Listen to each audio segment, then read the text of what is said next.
Ushindi à Niangara a une longue histoire. Niangara a énormément contribué à la naissance même de Ushindi. Les constats étaient que les églises ou l'entité ou la région Niangara et ses environs, c'est une région qui a été pénétrée par l'évangile depuis bien maintenant plus de 100 ans.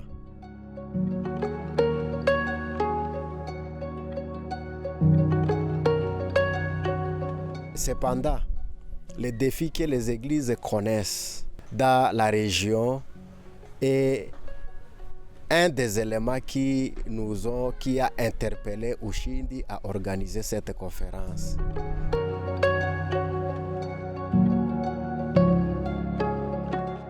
Un des objectifs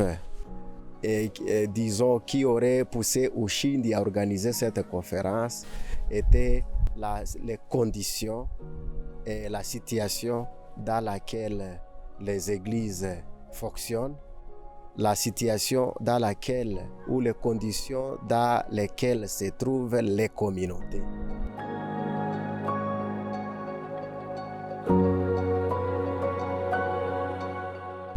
D'une manière générale, notre thème central dans cette conférence était la mission de l'Église dans la transformation des communautés.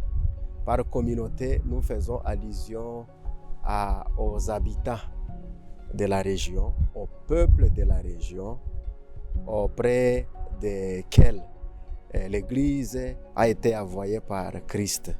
Le premier thème débattu par le révérend professeur Angwandia parlait de la participation des églises locales dans la mission de Dieu à travers le développement communautaire. Ensuite est venu le révérend Moudibale, le représentant légal honoraire de la CK16. Il a parlé sur les disciples, d'autres parlent de discipulat, ses défis et solutions. Après Moudibale, le révérend Moudibale est passé Madame Bettina Moudibale également, qui a parlé de la mission de discipulat, mais aussi de l'appropriation transformationnelle de la Bible. Et aussi nous avons suivi le pasteur Marcel. Il est de l'église Arche Goma. Il était avec nous, c'est-à-dire 37e KDC. Il a parlé des qualités requises pour une église qui se veut transformationnelle. Après le pasteur Marcel est passé le révérend Matadi.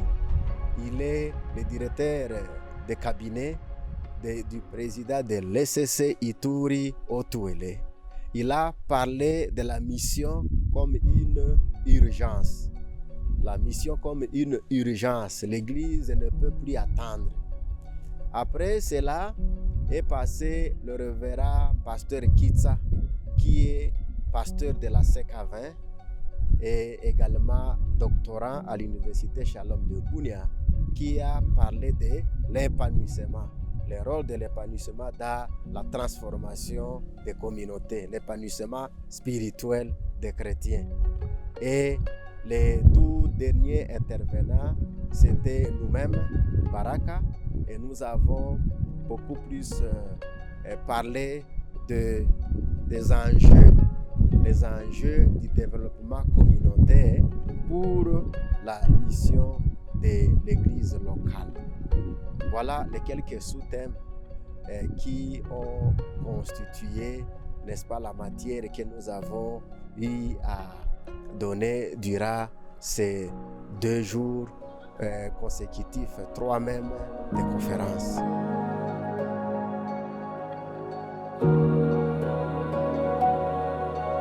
Notre appréciation est franchement très très positive. Nous glorifions le Seigneur pour avoir rendu possible cette conférence. Nous glorifions le Seigneur pour le soutien que Ushindi a reçu d'ici et là pour que cette conférence ou dans la mise en œuvre de cette conférence.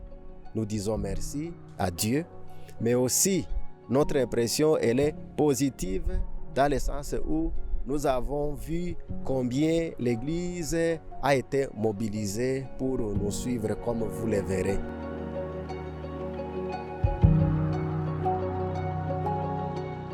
L'objet de cette rencontre, de ce rassemblement qui a ramené les gens de tous les coins de cette région, de Dungu, de Isiro, de Dorima, de plusieurs coins de cette région était, comme le dit toujours, la prière pour Niangara, pour la délivrance de Niangara, pour la délivrance de cette région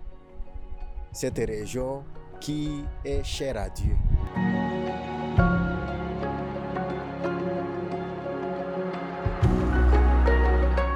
Nous serons émerveillés un jour d'attendre et écouter que les églises, depuis un moment donné, se réunissent dans la prière, prier pour la région. Sans nous, nous aurons atteint notre objectif et nous aurons, ces jours-là, nous dirions merci à Dieu. Néanmoins, en attendant, le souhait est que ce genre d'activité continue. Olingi solo na motema moko mboka epika lisusu. Niangara. Olingi solo mboka epika lisusu.